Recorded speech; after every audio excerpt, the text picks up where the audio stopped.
rosse bandiere, o proletari alla riscossa, bandiera rossa trionferà. Bandiera rossa deve trionfar, bandiera rossa deve trionfar, bandiera rossa deve trionfar, e viva il comunismo e la libertà, avanti il popolo alla riscossa, bandiera rossa, bandiera rossa. Roger Silverman, who's my long-time comrade and activist, been an activist in the Labour movement since the 1960s, and has written many pamphlets and books about different aspects of the struggle for socialism in Britain and internationally. Roger has just brought out a new pamphlet about Labour and the struggle for socialism, dealing with the issues that face Labour now in the period following the leadership of Jeremy Corbyn.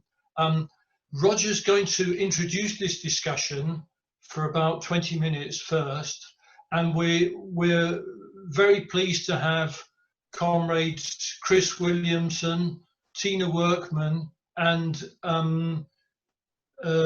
Jackie Walker with us, who are also going to contribute around this same issue, and we hope that there'll be a variety of ideas which will give every comrade more insight into the crucial issues facing the Labour movement and the working class movement in Britain at the moment.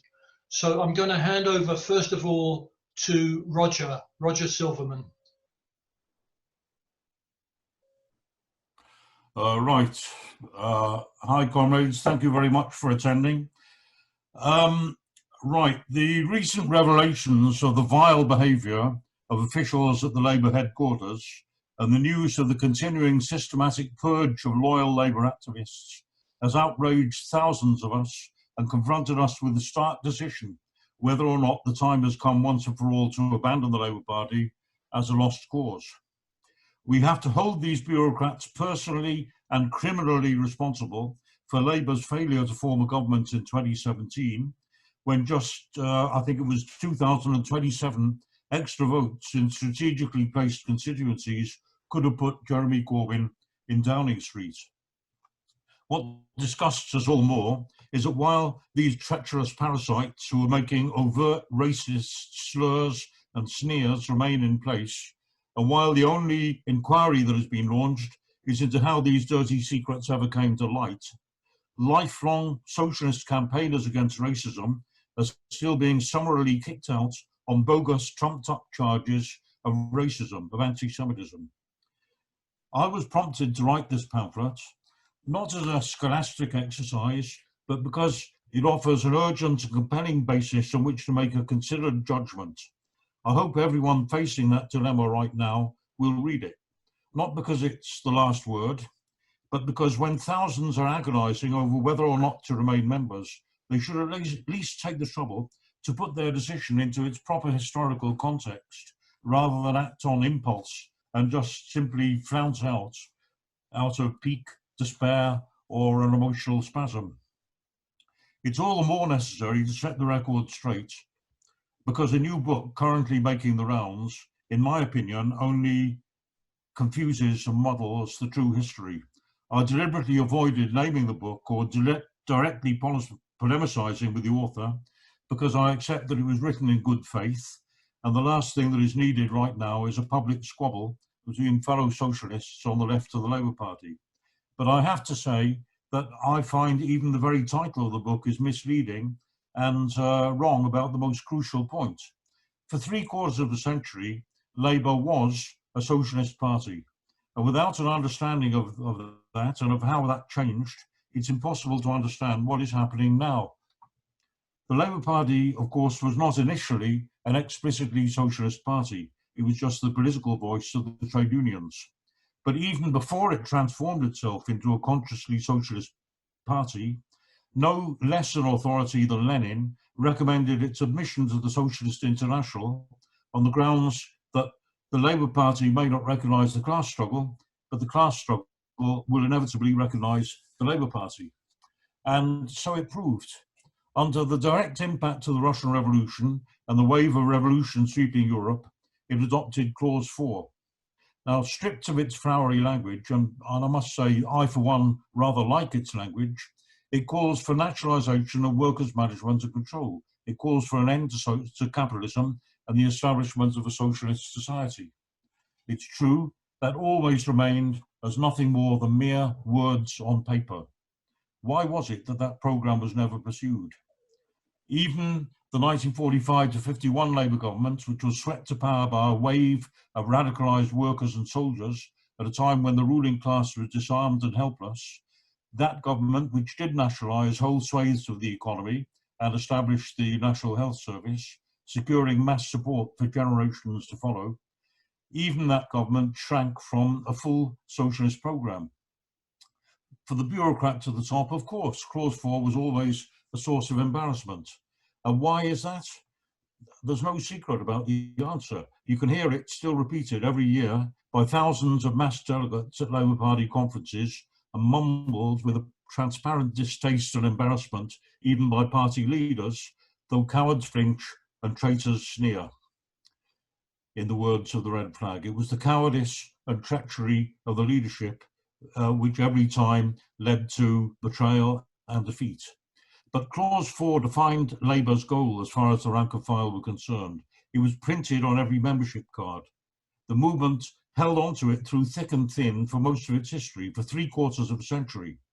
When Gaitskell, a forerunner of Blair, proposed its replacement in 1959, the same year, by the way, that Macmillan won the third Tory election victory in a row on the slogan, "You've never had it so good." When Gaitskell tried to replace Clause 4, Bevan and the leaders of the left were quite prepared to let it go. For them, as I'm afraid also for the author of the book that I just referred to, Clause 4 was a mere token trinket. But for the rank and file, it was something very different. It was crucial. It was a precious gain to be defended to the death. There was a storm of protest from local parties and trade union branches, and as a result, Gaitskell's proposal was swept into the dustbin. A stark reminder from the rank and file that never mind the traitors and the cowards, we'll keep the red flag flying here. Class-conscious workers understood that, and the ruling class quite definitely understood it. For them, apart from in 1945, when, as I said, it was paralysed by the wave of revolutionary spirit and feeling sweeping the country, no matter how treacherous and cowardly the leaders, Labour governments were tolerated only briefly and under the most extreme pressure. If you read my pamphlets, I do give a detailed history of each of the stages of the history of the Labour Party, and in particular, the experience of successive Labour governments. The 1923 government, minority government, was brought down within months by MI5's Zinoviev letter plot. The 1929 government was brought down within 2 years by bribery and blackmail and the defection of Ramsay MacDonald, who was promptly expelled from the Labour Party. The Wilson and Callaghan governments in the 1960s and the 1970s were also ended in dirty tricks from MI5, bribery, blackmail, defections, and, by the way, very real coup plots. There were overt threats of military coups, military exercises in the 70s in Heathrow Airport, and the serious journals of the ruling class were quoting, in the case of the Wilson government of the 60s, the 67 military coup in Greece, and in the 70s, the 73 military coup in Chile. And they were taking that as blueprints of what could be done if the occasion arose. So what was it that changed in 1994 with the birth of New Labour? New Labour was only possible after a whole succession of defeats: the crushing of the miners, the strangulation of the trade unions, the eclipse of Britain's industrial communities, 4 successive election defeats, the fall of the USSR, which was the last bureaucratic stylist vestige of the October Revolution. Only after all of these setbacks and retreats did Blair succeed in emasculating the party programme and removing even any nominal socialist aspiration. But why did he bother? Why was that so important for Blair? If it was really just a mere trinket, why remove it? And obviously it was done as a demonstration and a reassurance to the ruling class. This is not old Labour. This is not the Labour Party that you knew before. This is New Labour. New Labour represented something very different from what had gone before. It scrapped Labour's socialist constitution. It stripped any vestiges of democratic control by the party conference. It emasculated the National Executive Committee. It replaced the largely corrupted former trade unionists who then made up the composition of the parliamentary Labour Party with a new generation of smooth PR lobbyists and political advisors. It publicly boasted that they were supremely relaxed about the filthy rich. All the billionaires' company funds that used to float into Tory coffers were now flooding into New Labour. Rupert Murdoch, who had previously crowed in 1992, it was the sun what won it for the Tories, he was now banging the drum for Blair and New Labour. And that support by the ruling class, overt and transparent support by the ruling class, in complete contrast with any previous Labour governments, that lasted right up to the time of the 2008 crash, when suddenly New Labour had outlived its usefulness and they switched support to a renovated Tory party. Again, if you want more information on that, please read my pamphlet, which gives the history in more detail. Now, that New Labour era also is dead and buried. It's Blairism that is dead and discredited today. 500,000 people surged into the Labour Party, inspired by the leadership of Corbyn. Corbyn won 2 successive leadership elections by overwhelming landslide victories. Actually, in 2017, if you discount the case of Scotland, which was lost due to decades of corruption by the right wing, in the election in 2017, Corbyn actually won more votes than Blair's record in 1997. And this time, in stark contrast to 97, it was in the teeth, of course, of ferocious opposition from the ruling class. Even in 2019, by the way, which is completely lyingly dismissed by the bourgeois papers as the worst result since 1935. Actually, Corbyn in 2019, and it was a bad result, it was a disappointing result, but even in 2019, Labour won more votes than Blair won in 2005 when he won. So what now? Starmer obviously is the choice of the ruling class for Labour leader, and under his leadership, the traitors, such as those that we talked about already, the traitors in the Labour Party headquarters, are protected, and there's a ruthless purge continuing at breakneck speed of loyal socialists out of the party. Of course, a wave of disappointment and despair is natural.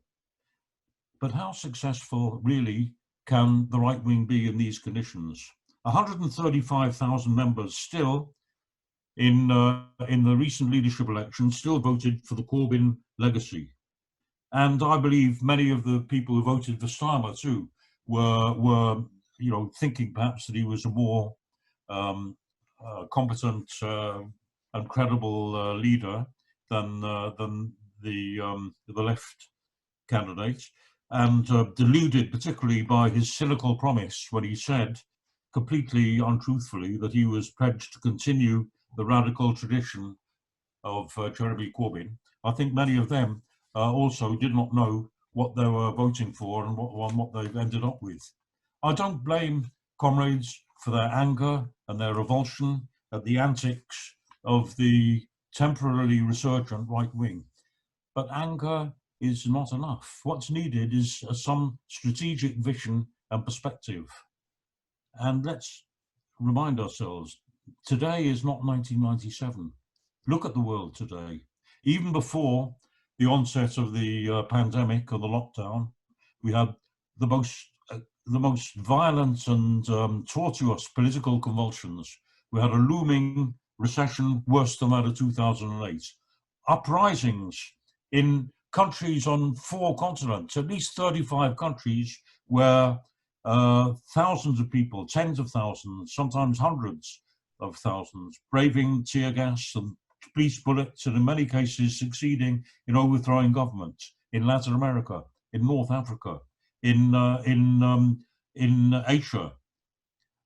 Millions now today, even today now, with all the restrictions of the lockdown, we're seeing mass mobilizations on the streets. We're seeing, of all things, millions on the march in America. Suddenly, by the way, America is apparently now the center of the world revolution. The youth everywhere, throughout the globe, everywhere the youth is on the march for justice, against racism, for jobs, for the salvation of the planet. And on top of this, we're facing the certain prospect of the worst slump, not since the 1930s, but now all the serious quality financial columns are saying the worst slump for over 300 years. I think 1709 is the reference point. So we are, to use the name of our journal, on the brink. We really are on the brink of a completely new era in world history, perhaps a little bit over the brink. So are these the conditions for the return of a kind of middle way, third way, social democratic, new Labour programme? However much Keir Starmer may want it, how stable or enduring can a Blairite policy continue or be maintained in these conditions? It's one way or the other. It's either a turn to a radical socialist program, or otherwise it means complete capitulation. And in the event of complete capitulation, what is going to happen to the apparent support that the right wings seem to have temporarily and very, very precariously at the present time? So after, true, we had some unexpected victories, but now we've had a setback. But that's all. Now, we're not saying simply lamely stay and fight, because what does that mean? We're not talking about just keeping our membership cards going, passing resolutions which will end up in the bin anyway, soldiering on in the hope of eventually maybe electing a new Corbyn, only then to see him or her too brought down by the conspiracy of the ruling class of the party bureaucracy. I quite agree, that's not the alternative. But what is fatal, and I hope that everybody would agree, what would be really fatal is for the thousands or tens of thousands of party activists to just simply drop out in dribs and drabs in their 2s and 3s and just go home. If the left don't reclaim the party, then it's just going to be moribund and it's going to rot. And the time may come at a certain time to abandon it and start afresh. But that must not be in 1s and 2s, but in our tens and hundreds of thousands. It's got to be a real mass mobilization. It's, in other words, it's not a question of dropping out, but of marching out. And we march out only when we know where we're going and when we know we can count on mass support. The first objective is therefore to reclaim the Labour Party for the working class. The key to that is the trade unions. The trade unions founded the Labour Party. They funded it for a century. In the new Labour years, it's true, the lavish funding came from big business. But now, once again, Labour relies on trade union funding, largely and mostly. The trade union bureaucracy, we know, it's massive, elephantine, largely corrupt. It's as slow to shift as a tanker. My favourite cartoonist from the 1930s, David Lowe, always represented it as a cart horse. But in the catastrophic situation ahead, even the trade union bureaucracy can't fail to respond, no doubt, treacherously, clumsily, ponderously, grudgingly, but it can't fail in one way, just for their sheer self-survival, to respond to its members' needs. Trade union membership is now, by the way, at last shooting up again.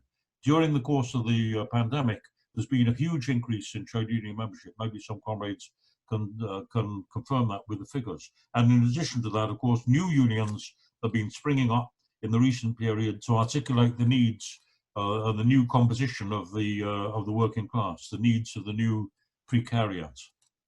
Remember also, in 2004, both the RNT and the FBU disaffiliated from the Labour Party. They left the Labour Party. The RNT has still not rejoined. Never mind going back that far, but in as recently as 2015, just before the election of Corbyn, Len McCluskey of Unite threatened to disaffiliate from the Labour Party and to form a new party, a workers' party. Together with the 500,000 individual members, overwhelmingly left, who flocked to the banner of Labour once Corbyn had gained the leadership, and they left and they joined, aspiring to a socialist rebirth of Labour. If you take that together, we have potentially an absolutely formidable force. All that the right wing have is just the hypocritical, treacherous, and very transitory support, secondary support of the ruling class. Remember, this is the main point, and I'm finishing on this point. The Labour Party is not one party. It's two absolutely diametrically opposed, hostile parties. New Labour and its successors are simply puppets of the ruling class. And moreover, by the way, no longer even puppets, but just the abandoned rag dolls of the ruling class. The anomaly in the Labour Party can only be resolved by a parting of the ways. I'm talking, let's put it plainly, a split in the Labour Party. It's the only way that this anomaly can be resolved. It's long overdue. And what I would finally end by saying, I'm glad to see that we have comrades here from the LNA, well, I don't know if we've got all here, but I mean, I would say to all the currents in the Labour Party, the LRC, the LNA, Don't Leave Organised, the JVL, and even if it's still salvageable, which is questionable, but even perhaps momentum, all these left currents need to come together under a common umbrella. I'm not talking about fusion necessarily, but a federation.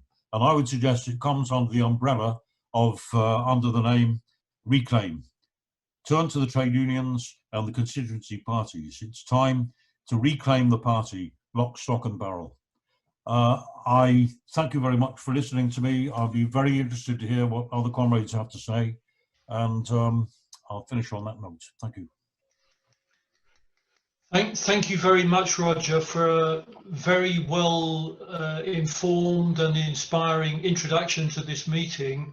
I'm now going to call Comrade Chris Williamson, who I'm sure he doesn't need any introduction, made a heroic stand against the hypocrisy of the accusations that Labour was anti-Semitic during the Corbyn period.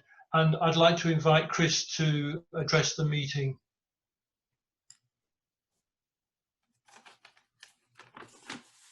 Can you hear me? Yes. Oh, great. Yeah, I wasn't sure if I was still muted. You know, thanks very much indeed. And thanks for that introduction, Roger. And thanks for letting me have sight of the leaflet. It's a very interesting read and catalogues much of the party's history. Where I think I part company with you is in your closing remarks about reclaiming the Labour Party. I don't think we can reclaim it because we've never owned it in the first place. In my opinion, certainly in the entirety of my membership of the Labour Party from 1976, but I think it goes back much further than that, the Labour Party and the Parliamentary Labour Party has always been out of touch really with the wider membership, the grassroots members, and you've made that very clear, I think, in your opening remarks. But the truth is that the party is controlled by the triumvirate of the Parliamentary Labour Party, which is completely out of control, the National Executive Committee, which is very undemocratic in that only 25% of the members on the NEC are elected by the grassroots membership. The rest are appointed by trade union bureaucrats, the leader of the party, the leader of the parties in Scotland and Wales, the local government representatives and socialist societies. There's not any real kind of election. I think if you spoke to most trade unions members who have representatives sitting on the National Executive Committee, if you ask them who their reps were sitting on the Labour NEC, they'd have absolutely no clue. They're never asked.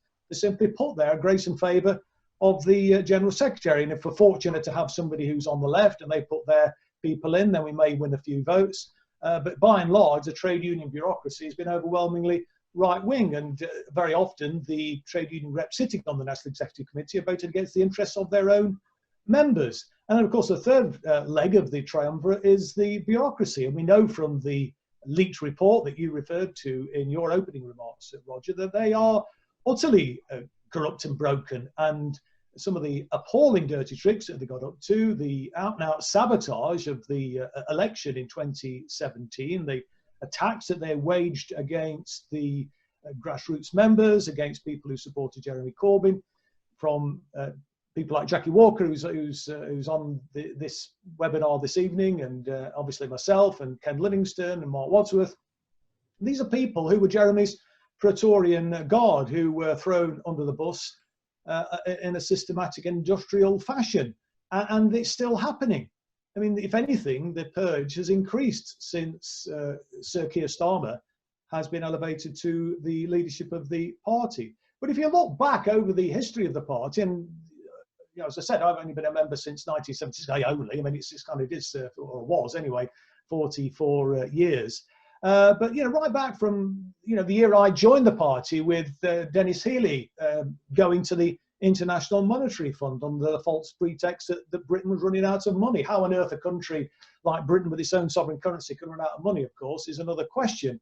But that was done in the teeth of the opposition of the grassroots membership, but they paid no heed to it. And then we move on a few years further forward to the so-called winter of discontent. This was Jim Callaghan and the Parliamentary Labour Party, the cabinet, sticking their heels in, being bloody-minded, and not reaching an amicable agreement with the trade union movement, who were understandably concerned about the low pay that many of the members were in receipt of, and they wanted a better deal. And Callaghan, who was supposed to be the leader of the Labour movement, of course, refused to make that agreement, and that played a big part, I think, in us losing the subsequent election in 1979. That was a seminal election, of course, to lose. And then you go forward a little bit further to 1981 and Tony Benn. There was overwhelming support for Tony Benn to become the deputy leader of the Labour Party. He nearly made it, but I think he lost by less than 1%. But again, he lost on the strength of the people that kind of control the Labour Party. Again, the grassroots members,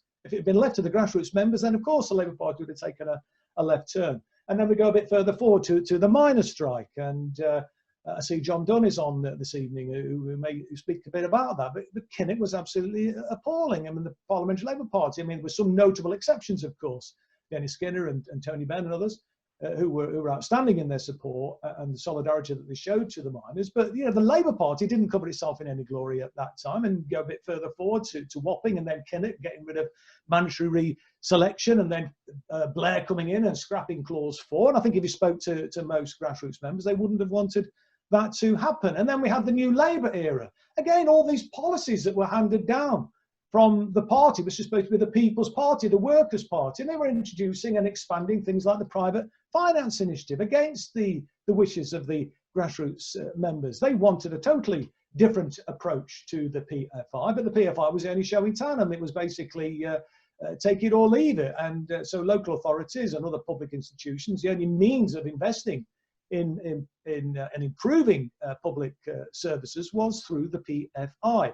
And then they introduced, of course, tuition fees and the academisation of schools, and they further deregulated the financial services industry. They did nothing to regulate the private rented sector. They built very few council houses. In fact, Thatcher built more council houses and John Major built more council houses every year than the Labour Party did, or so-called Labour Party under New Labour, in those 13 years. And then we saw no industrial strategy. We saw jobs being offshored to low-wage economies. And then the most heinous crimes, of course, of all, was the Iraq War. I mean, not only was virtually every single member of the Labour Party against that, virtually large majority anyway of the wider general public, and certainly the overwhelming majority of Labour supporters, were totally opposed to that, but they paid no attention to it. And then we move further forward again to Miliband and Balls, and what a balls up that was. I mean, Ed Miliband talked about turning the page on New Labour. He didn't turn the page on New Labour. It was just a continuation of New Labour. Ed Balls essentially was offering austerity light. And no wonder we struggled to make much headway in that election in 2015.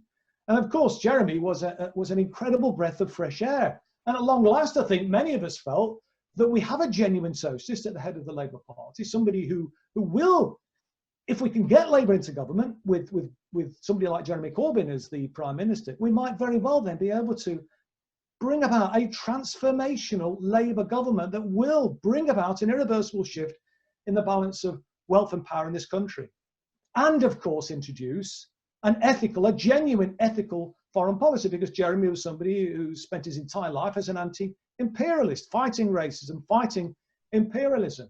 And of course, these things were completely unconscionable to the overwhelming majority of the Parliamentary Labour Party. And even though it became the biggest left of centre political party in Europe, I think may have even been the biggest party of all political parties across Western Europe, the overwhelming majority of members wanted to see this modest socialist programme. It wasn't a particularly radical socialist programme when you actually examine it, but it was radical in British terms, I guess. The vast majority of people wanted it. The overwhelming majority of the members wanted it. We know that the vast majority of members supported Jeremy as the leader. They overwhelmingly voted for him in 2015. And then when the coup happened, they overwhelmingly voted for him again with an even bigger margin. But none of that was good enough. We got the biggest increase in vote share, as we'll know, since 1945 in the 2017 election, which was sabotaged by the bureaucracy of the party and the Parliamentary Labour Party of the party and certain figures on the National Executive Committee of the Labour Party. But despite all those achievements, biggest party in Europe, biggest increase in vote share since 1945, a programme that was overwhelmingly supported by the vast majority of the British people, a programme that would have made a huge difference to the quality of life of people in this country. That triumvirate, the Parliamentary Labour Party, the bureaucracy and a section of the National Executive Committee made it their business to ensure that that could not be put into practice. They made sure that we lost the election in 2017 by a tiny margin. We could have gone on and if we'd have got behind Jeremy Corbyn at that point in time, we could have gone on, in my opinion, and won the next election. But we spent the next, 2 years or so, we'd already seen it prior to 2017, systematically undermining Jeremy Corbyn, systematically attacking people who supported Jeremy Corbyn, particularly prominent members of the party who supported Jeremy Corbyn. And we all know what the outcome of that was. People like me were suspended. I eventually resigned from the party. We saw people like Jackie being expelled, Mark Wadsworth being expelled, Tony Greenstein being expelled. Many left-wing, anti-Zionist, socialist Jewish members of our party are being targeted, have been targeted, and have been kicked out. And now they're being, they were kicked out for allegedly bringing the party into disrepute. Now the argument is, as a result of the rule changes at the conference, they're out now accusing people of being racists. People who spent their life fighting racism. This is the Labour Party of today, and it's getting worse. It's intensifying. A few days after the lockdown was announced, I was contacted by several people. I've been contacted now since the lockdown by about a dozen people who've been kicked out of the party, or suspended anyway, for the heinous crime of actually saying something positive about me personally. I mean, this is absurd. And we know where Keir Starmer is going to take the party. He's seen as a safe pair of hands by the establishment. They're getting lots of positive strokes. And we know that he's in bed with the Murdoch empire. We know that he's a member of this very shady organisation, the Trilateral Commission, that was set up, and I think in 1973 by individuals who felt that there was a excess of democracy in the 1960s, and they wanted to have a counterweight to that. The sort of other people who are involved in this shady organisation, the Trilateral Commission, are people like Henry Kissinger, for God's sake.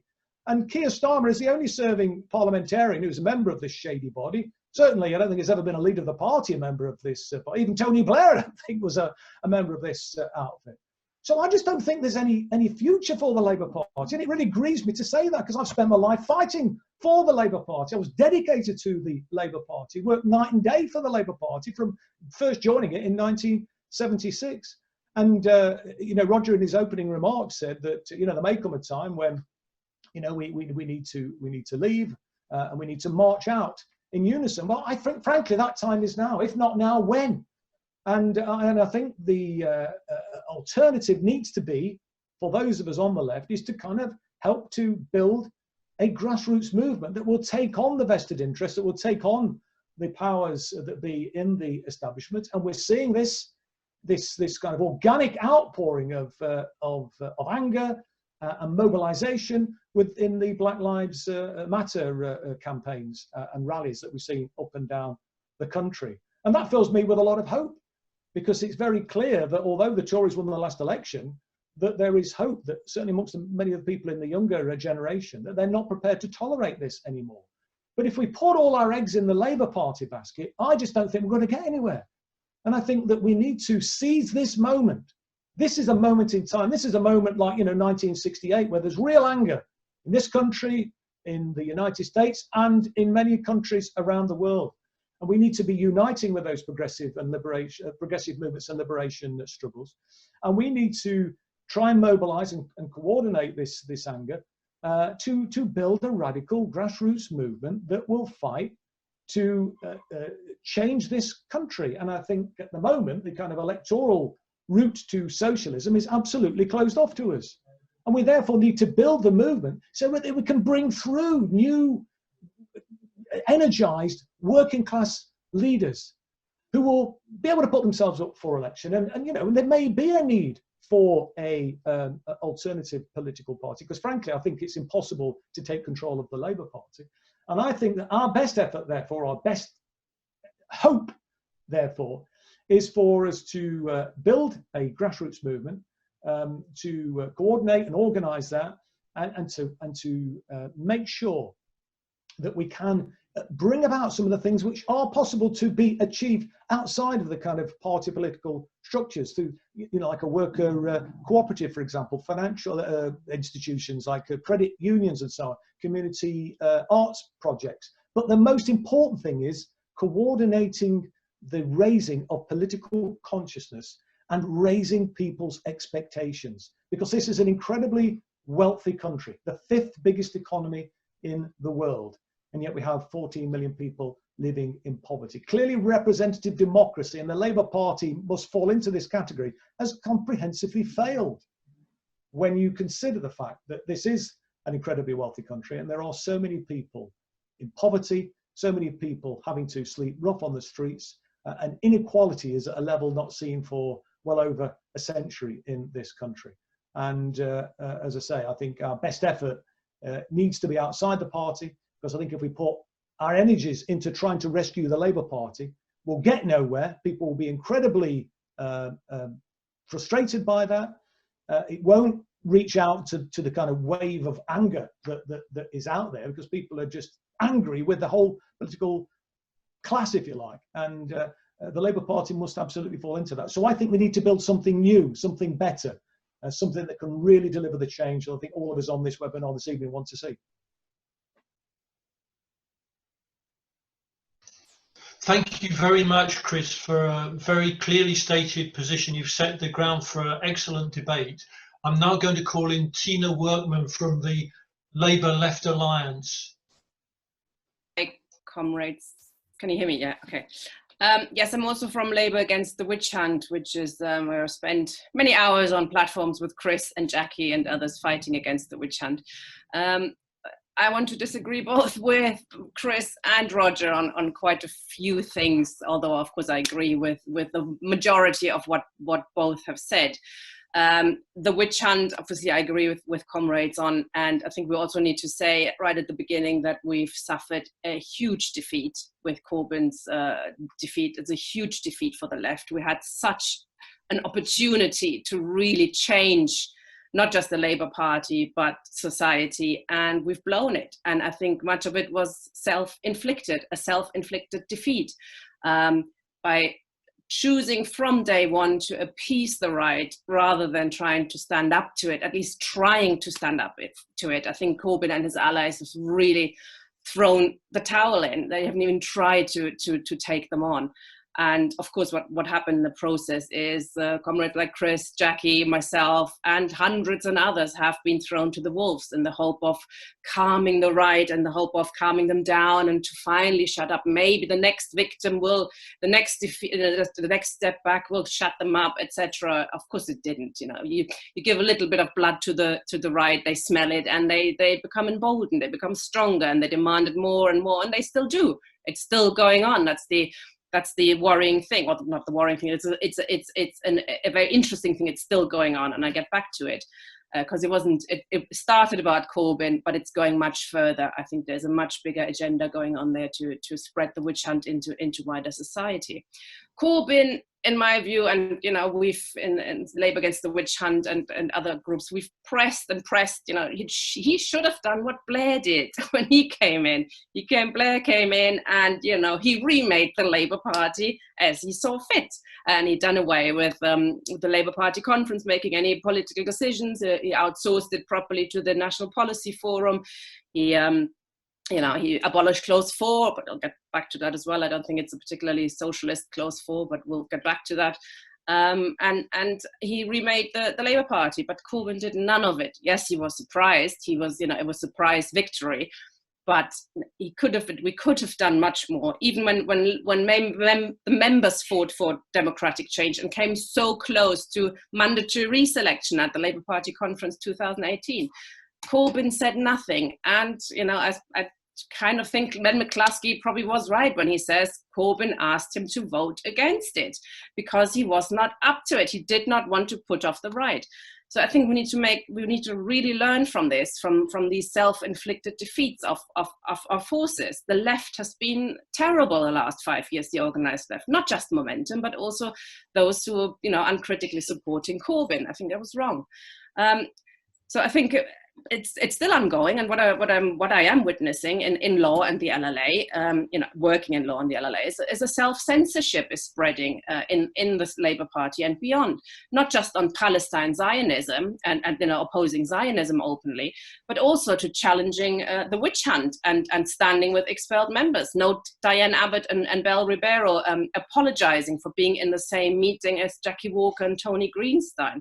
The Stop the War Coalition has just put out a really weird statement, proudly claiming that it has never invited Tony Greenstein to any of its platforms without being asked the question. You know, we have the left really self-censoring at the moment.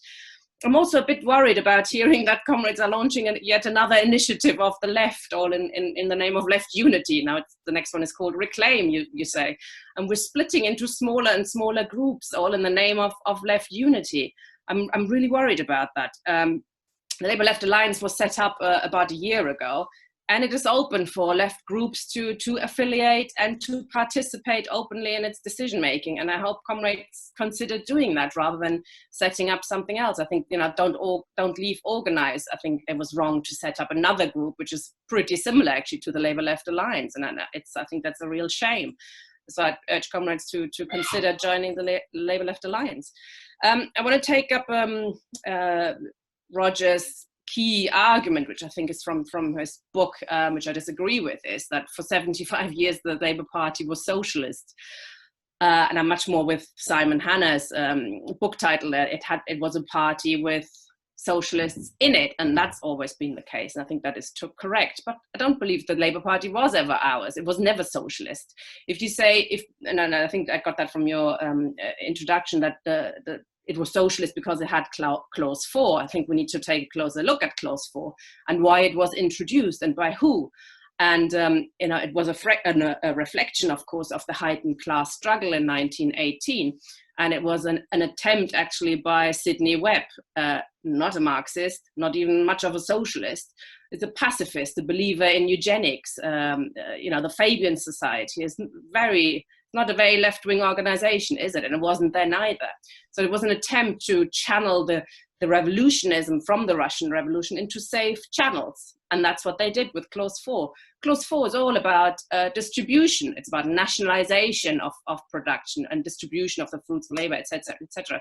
It's not about socialism in the Marxist sense of the word, or taking over society, the working class running society for itself and by itself. It's more about, you know, the state doing it on behalf of the working class, perhaps a left-wing state. And I think I differ much with you on your definition on what socialism is.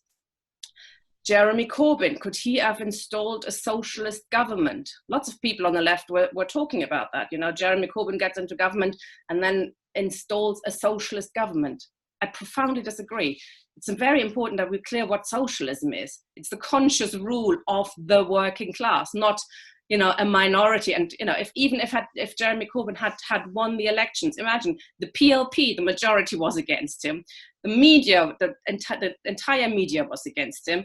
The hostility from both his inside the party and outside, he would have had no chance of running a government that could actually be capable of even taking the tiniest steps towards socialism in the real sense of the word. So much worse, of course, was the working class struggle when Corbyn came into power. Trade union struggles was at absolute low. The working class at the moment is not in the position, actually, to fight for socialism. So should we say Jeremy Corbyn could have led a socialist government? I think that's seriously misleading about what socialism is. It needs the majority of the working class to consciously fight for it and consciously fight to overturn and, you know, get rid of capitalism. And not talking about, you know, nationalizations, etc. That's not socialism. Can the Labour Party ever introduce socialism? And that's a really interesting discussion, actually, we've been having in the Labour Left Alliance in our weekly webinars. And it's very dubious, isn't it? The Labour Party, can socialism be introduced through Parliament? Of course it can't, as Chris said. The Labour Party, however, can be an important arena of the class struggle. And I think we've seen that over the last 5 years, where the right and the left, I mean, we've had some vicious fights. You know, it wasn't just about the Labour Party. This was about the class struggle in wider society, which is why the right put in everything they had and used everything at their disposal to pour into the Labour Party. And so it is a very important arena of the class struggle. The Labour Party, the working class in Britain, because of the very undemocratic first past the post system, mainly, chiefly, the working class sees the Labour Party as theirs at the moment because it's such a low ebb, etc. As long as that is the case, I think we need to have a strategic approach to the Labour Party, which means also, if we can, get involved in it, keep our membership cards if we can. Lots of people can't anymore.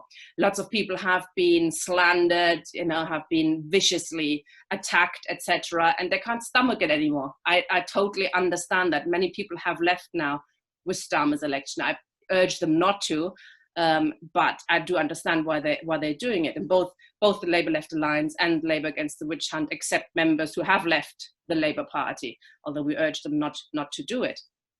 But this is, I think, what we need. We need a strategic approach to change, you know, to fight the class war in the Labour Party. But we also, I totally agree with Chris, socialism cannot come through the Labour Party and cannot be introduced by an act of Parliament. That is not socialism.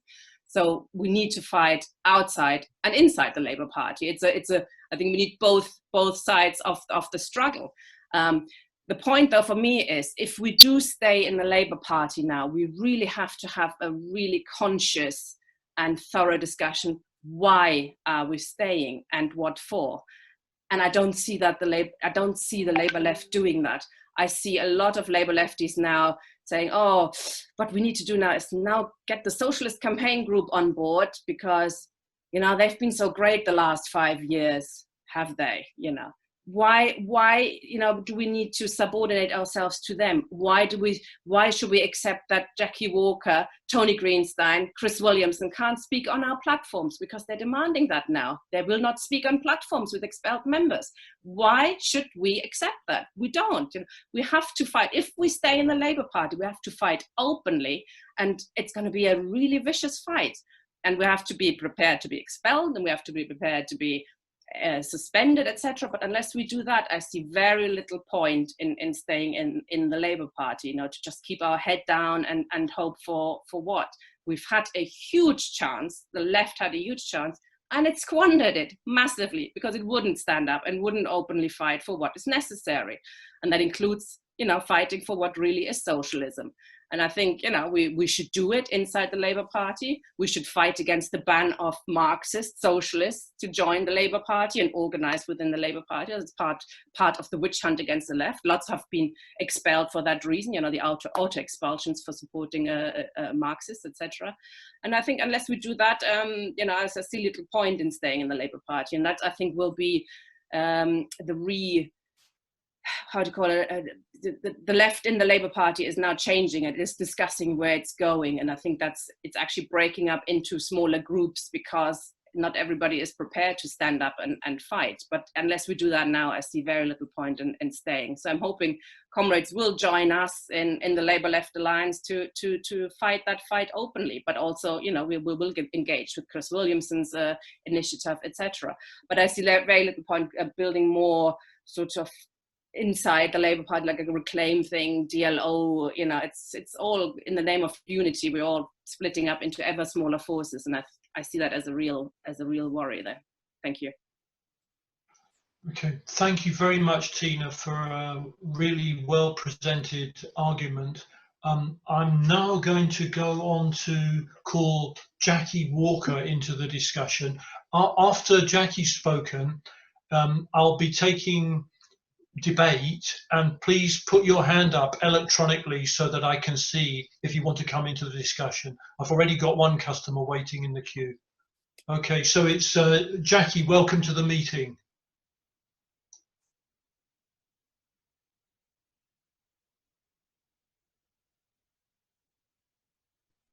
I've got a terrible signal, and so what I'd really like to do is to just speak quite briefly, because I think it's going to be a bit tenuous. And I think, in any case, I think, you know, I don't feel my expertise is particularly the Labour Party, and it would be great if my signal does start breaking up too much, if you would call Graham to fill in some bits. I have to say, I agree with all sorts of things that have already been said by all the speakers, and I'm not going to repeat what people have been saying. And so I'm just going to pick up a few points. One is, I think it's really clear where Starmer is going. Everything he's doing is speaking to the establishment. Everything he's doing, for example, when he took the knee, you know, that awful photo of him taking the knee, when he was talking about the legacy of Bernie Grant and Diane Abbott, given the awful way with which he responded to black MPs, both with the leaked report and with the issue with Bell and Diane actually daring to be at a meeting with expelled members, shows how he feels about black members. But and black members, I have to tell you, are in uproar about this. And he's not speaking to them. He's speaking to his constituency. And his constituency, by the way, are not the left members of the Labour Party at all. He doesn't really care very much about them. That's why he's in the Telegraph and in the Times all the times, and the Times regularly. He is speaking to his constituency, and therefore what he is attempting to do is to go back. He's talking about reclaiming. He's reclaiming Blairism, and that is going to be his project. And I have absolutely no doubt about that. And yes, the witch hunt is getting worse. It's affecting, certainly again, me yet again, with more twisting and more smearings of something that I posted. And what you see there, and this is a concern, what you see now, and this links with something that Tina was saying, is the left itself, sections of the left itself, joining in with how momentum has been to actually become the witch hunters. So we see factions of the left actually eating itself without being able to see in any way where this will end up, because it will end up with them being actually annihilated. Now, where do I see the signs of hope? Well, like Chris and like Roger, you know, my heart is uplifted by what's happening with Black Lives Matter. I was at a Black Lives Matter march yesterday in Thanet. Anybody who knows Thanet will understand, predominantly white. You know, we had the only UKIP council in the whole country. And this was the second Black Lives Matter march. There was one last weekend. There was between 1,000 and 2,000 people there. It was extraordinary. But what was also very pointed about this is that there was absolutely no sign of what you would call the Labour movement. That doesn't mean there weren't some left Labour members there. There were, but there were no trades union banners. There was no official Labour members representation at all. It is absent from there. That's very interesting. And not only that, but I've just, in fact, recently I'm being told that that is not just coincidence. It's because from Labour MPs to Labour councillors are being forbidden to become involved in it. So we're going to start seeing something very interesting happening, where you have this, what appears to be a sustaining action on the street, which at the moment is not in any way embedded in what we understand to be the Labour movement.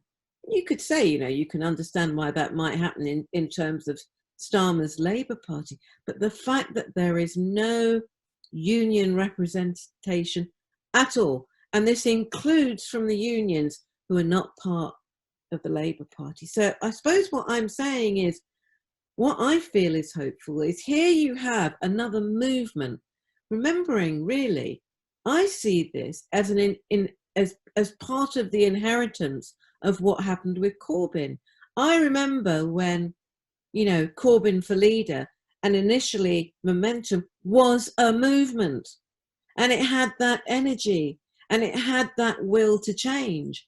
And what we're seeing is, I think, that energy being transfigured yet again into a call which is not just about Black lives should matter. This is a response to what the establishment are doing in Euro-America. It's not just about Black Lives Matter. It's about lives mattering and people seeing lives being smashed. And that doesn't mean that what's happening with Black people is not being seen as important, but the strength is part of a resistance to the overwhelming and awful racist power of an establishment that is backing, in fact, the most reactionary forces. Because certainly as a Black person, I look at the Labour Party and what I see is that the last BAME rep for the NEC was actually chosen by the white trades unions. I mean, this is phenomenal. I see the disdain with which actually, not just from the right, but within the Labour Party itself and with many, many groups on the left, the disdain with which Black voices are actually listened to. So I suppose my query is not whether we should stay in or stay out. I think there's no doubt that Tina has it right, that we should do both, that it's not an either or, that one of the problems is for Black Lives Matter or any movement for change like that is that you have no kind of parliamentary representation. I also acknowledge the fact that what happens as soon as it becomes in a party, then it's muffled, it's muzzled. And believe you me, that the issue of muscling of voices, not just Black voices, but voices within the party, is a major one. I have absolutely no disagreement with that. And I also know, because I have felt this myself keenly, that for some people to remain in the Labour Party is a cruel and unusual punishment. That's what it is. It's a cruel and unusual punishment. And I have to say, when people have come to me and said, I'm thinking of suicide because of what's happened, I have told them, leave the party. If that's how you are, leave the party, because it is not worth it. But actually, there are also comrades that I know and that I know of for whom, to tell you the truth, if they're investigated, if they're suspended, if they're expelled, they don't really give a damn, or they don't really care very much. So, you know, whether you're in or you're out, I don't think that's the issue. In fact, I think we're talking about the wrong issue, whether to be in and out. I think that's a simple issue. The issue for me is where next? Where next for the left? And I think the fact that really the left has yet to grasp what Black Lives Matter is actually about, and why it has so much energy and why it has so much force behind it, shows me that actually there's a gap there, and we need to be thinking about that in a more serious matter, because at the moment, that is the resistance. Black Lives Matter is actually the resistance. Doesn't mean I'm saying it will be the only resistance or that anything will come of it, but I find it extraordinary that we're not talking more about why is it that when I go and look at a Black Lives Matter march, so many people there are white, or so many people there are young. And what's the issue of what's happening with the black resistance in London, who are actually dedicated communists, and we know nothing about them as a group. We know nothing about these left black groups. So, you know, I agree with kind of virtually lots of things that have been said. I don't see it as an easy sort of you're in or you're out. I think it's more complicated than that. I suppose in a way I look at this movement because I just don't want to be trammeled anymore with should you join this group or should you join that group or should you, you know, and that's the wonderful thing about this movement, is that they escape that. I also recognize those limitations, but I really do think it's time for the left to start looking and thinking about what's happening with this movement and thinking about why it's happening and why it's happening now in this period. And I think my signal has stayed on for the whole time that I've been speaking. So thank you very much. Sono i confini, rosse bandiere,